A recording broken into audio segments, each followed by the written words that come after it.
If you've completed the Whispers in the Wall quest and reached rank 2 with the Cavia Syndicate, you'll be able to unlock the Helminth Coalescence segment. This allows you to merge 2 Archon shards together into a new type for 4 different options to try out. This video will look at the Emerald shards to see what they can do and who uses them best. I'm the Kengineer, let's solve a practical problem.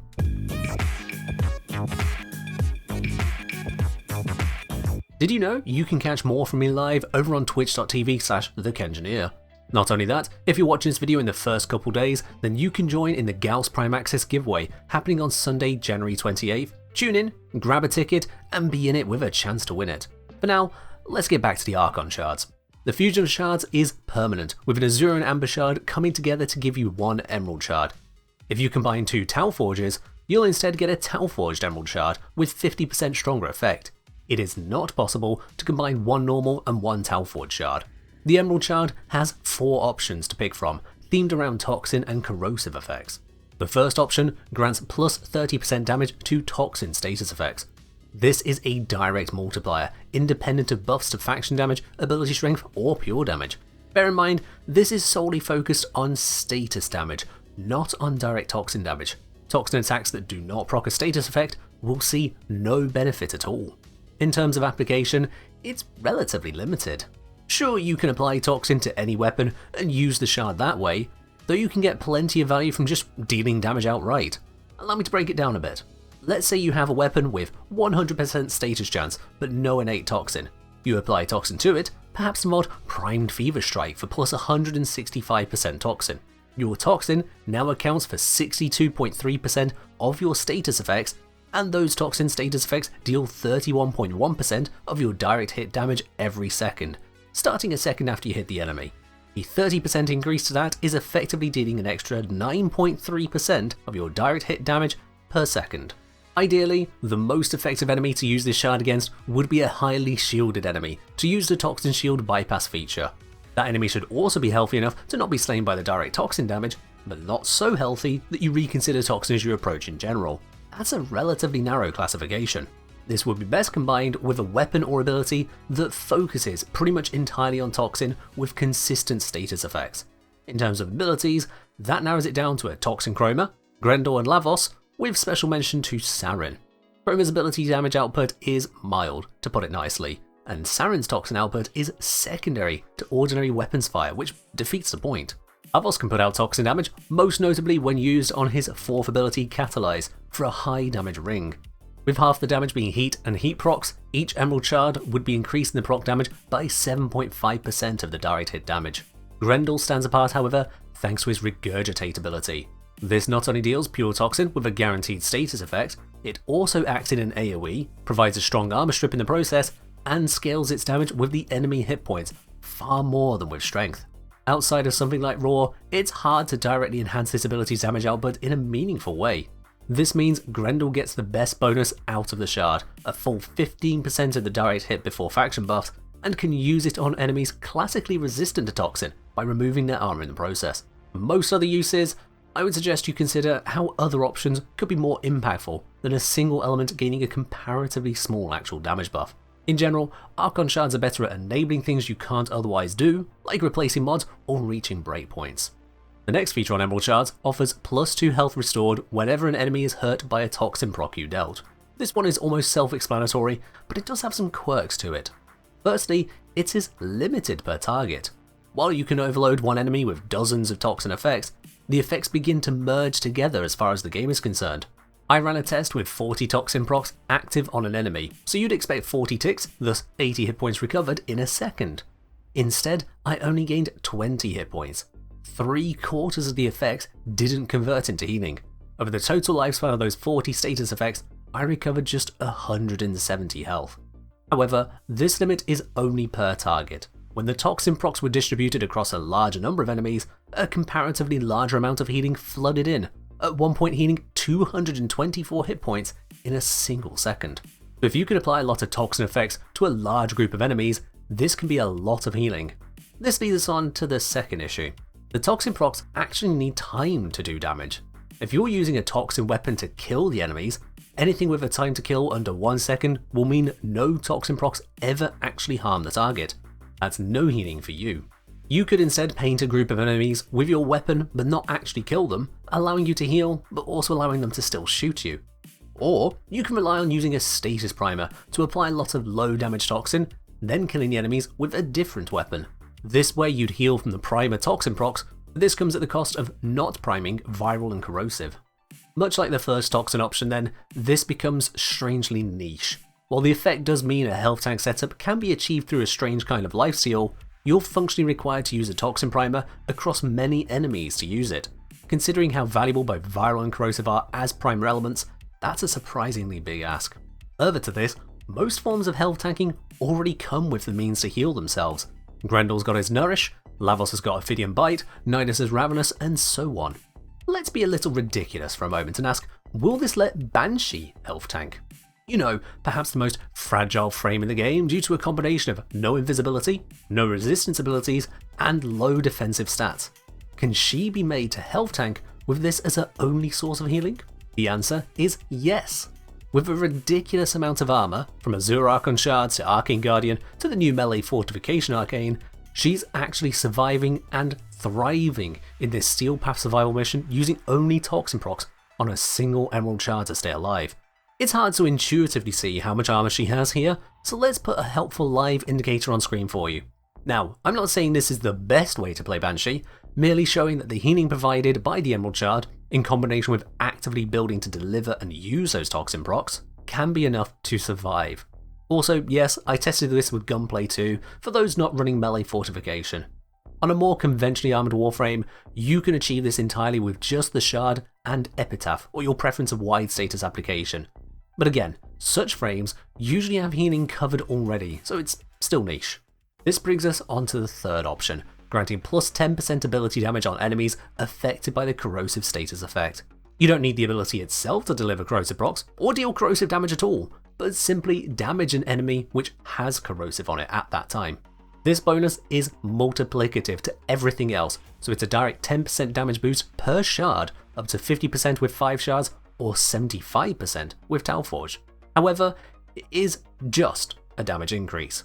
It doesn't have any special effect to it. It doesn't enable a new style of modding or to remove a mod from your build. It doesn't allow you to reach a crucial breakpoint. All it does is offer a little more damage to your abilities specifically. This includes exalted weapons like Peacemaker and Desert Wind, as those are indeed abilities. It's just that for the cost of an Azure Shard, an Amber Shard, and the actual Shard slot itself, this option isn't so much something you'd build for, but rather something you might put on when there's nothing else left to do. In terms of raw hit points, a level 155 Elite Lancer has 10% more than the level 130, or a level 144 if you also include the effect of armor. 10% makes a difference, but so does simply hitting them again.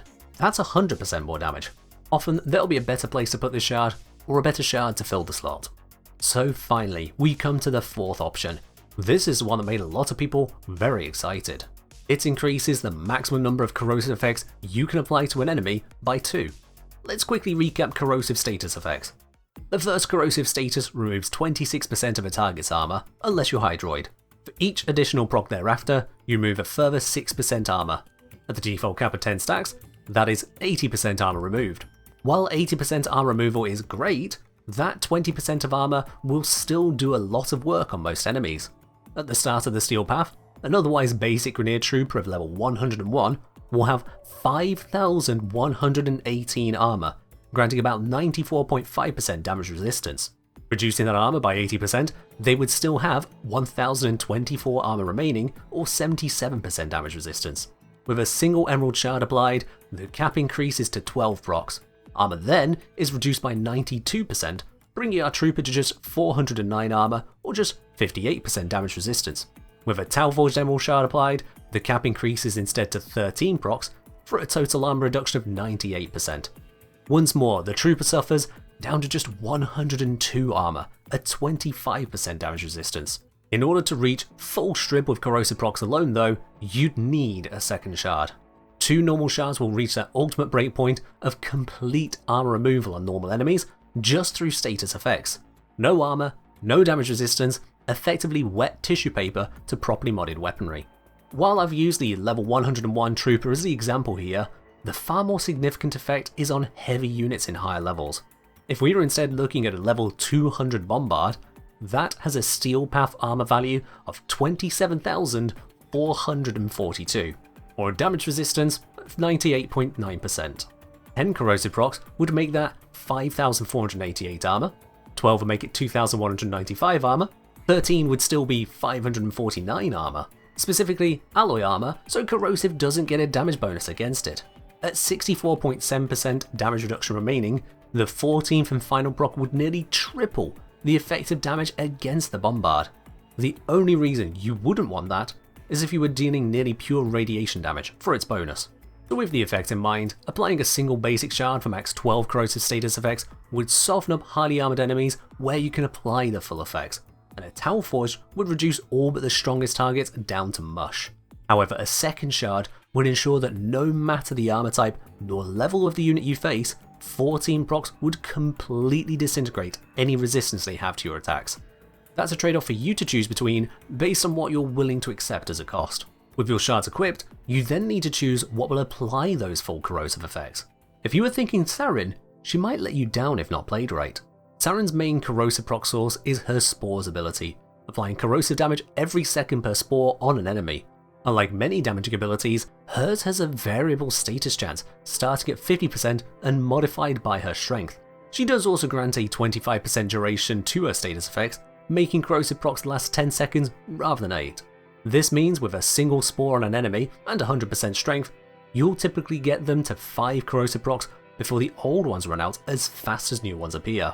In order to fully armor strip, you'd need to be applying 14 corrosive procs within 10 seconds. Requiring a combination of both more spores and higher strength to ensure the amount actually land. Even with that, taking 10 or more seconds to kill an enemy is usually considered rather slow in Warframe. So sure, Sarin can use the shards, but it's not as simple as cast spores and all armor vanishes. How about Mesa? The rapid firing gunslinger can be modded for corrosive heat to pour out a constant hail of armor reducing effects. Perhaps she can make use of those shards. To test that, I put her with a corrosive heat setup against a squad of 10 corrupted bombards and 10 corrupted heavy gunners, level 195 and Steel Path modified. I'm sure you can agree that these units represent some of the toughest standard enemies you'll face, overflowing with armor and health compared to typical Steel Path missions. In 3 runs, the average time to wipe out that squad with no shards was 25.8 seconds. With 1 shard equipped, it was, well, also 25.8 seconds. With 2 shards equipped, it dropped to 24.8 seconds, a staggering 4% quicker. Why is there almost no difference? It's because despite her rapid fire rate, she's fighting against a low status chance, and this mod setup is split across heat and corrosive. So for a final test, I replaced the heat mod with Galvanize Aptitude. The damage bonus is poor on Mesa, but it's an added extra alongside the more important status chance boost here. The result then was as low as 18.6 seconds to wipe out the squad, a time reduction of 28% compared to no shards at all. That's the best case scenario. The extra corrosive procs only come into play against enemies that survive long enough to receive that many procs. More damage focused weapons like the Regulators will usually not see a huge benefit. This was a test of some of the hardiest standard units for return of the 28% time saving when focusing the build for it. Against pretty much everything else, you just won't hit that proc cap this way. The most effective use of these shards will be when you're using a status-focused weapon, such as a corrosive Kuvanu Core, Oki Core, or similar output. Warframe abilities like a corrosive-infused Vile Rush can benefit greatly from this too. This shard perk does have one further curious effect. When it says that it increases the max number of effects, this applies even against enemies with a lower than usual cap. For targets like Steel Path Acolytes, usually locked to just 4 of each status effect, you can have up to 5 shards equipped to get up to 14 corrosive procs on them, and fully armor strip with corrosive procs alone. This is a terrible idea, as you're spending 5 shards, 3 of which are useless on almost everything else, to armor strip an enemy that you can hit with, well, any other armor strip option in the game. Going beyond 2 corrosive cap shards is just wasteful. Overall, the Emerald shards are somewhat niche upgrades compared to the component shards they come from. The Toxin proc damage is very niche. The Toxin proc healing is something to build around quirky health tanks, usually at the expense of viral priming. The ability damage on corroded enemies is the last bonus you equip rather than build defining, while the corrosive max increase has the somewhat obvious drawback of requiring enemies to live long enough for it to actually matter. This isn't to say the options are useless, not at all. When compared to how many frames are using Azure Shard's extra shield capacity, maybe calling most Emerald options niche is a bit of an exaggeration. However, outside of very specific setups, only the corrosive cap increase has a really noticeable effect to mix up your gameplay. It's up to you if you wish to explore those niches. As I mentioned at the start of this video, I've demonstrated these effects and more on my live streams over on Twitch, so tune in for more from the channel and the opportunity to join the raffles there too. That's all from me for now, so as always, fuse shards, strike hard, and fight well, Tenno.